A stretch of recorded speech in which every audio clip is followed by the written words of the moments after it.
What is up, you guys? Today we are going to be talking about the 3 biggest mistakes I see people make when trying to grow the glutes, trying to get a bigger booty. So I admit I do not have the biggest derriere on IG or YouTube or the internet. However, I used to seriously suffer from pancake bottom, even though I was squatting like crazy. So I do know a thing or two about how to grow the glutes, how to do it right, and how to stop being so frustrated if this is you. So listen up.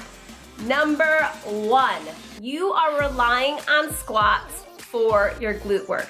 And the reality is, squats are great. I love squats too. They are not a primary driver for growing your glutes. This has been researched. So when you see those little memes and they say, you know, she must squat and then a picture of a big old butt, don't believe it, because that is not how or the best way to grow your glutes.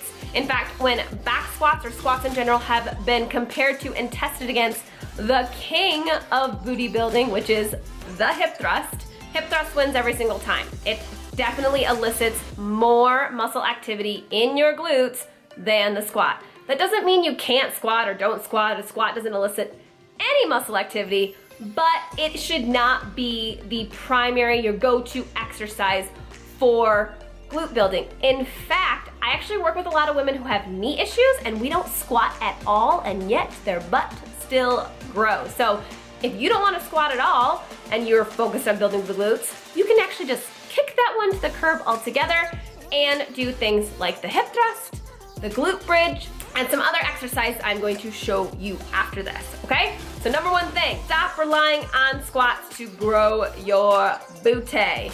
It is not a good idea and it will frustrate you. Number 2, work your booty more often. So if your goal is to build up your butt, then don't just have leg days, have glute focus days, and have those several times per week. The glutes can handle a lot of volume. It is the largest muscle group in your entire body.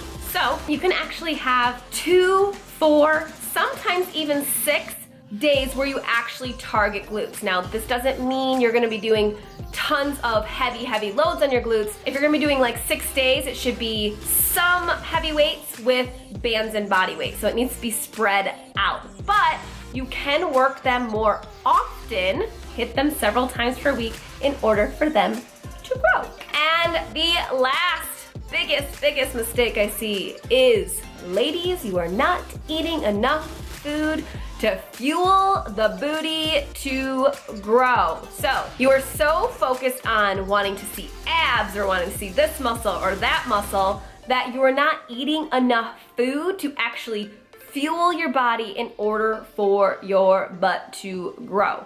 Most of the booty is a lot of fat with some muscle underneath. So a lot of times when you start losing weight and dieting, what's the first thing to go? Boobs and your butt. So if you want to build the butt, start eating more. Now I am going to share with you guys 3 of my favorite ways to burn out the booty at the end of a workout that you can add into an upper body day. You can add into already a leg day that you have and you can do a burnout. Or maybe you're going on vacation this summer and you can add it in and bring your booty bands with you there. So check those out. I will break them all down for you for sets, reps, and rounds, and we can start growing your butt this summer. That's it from me, guys. I hope this helps you out.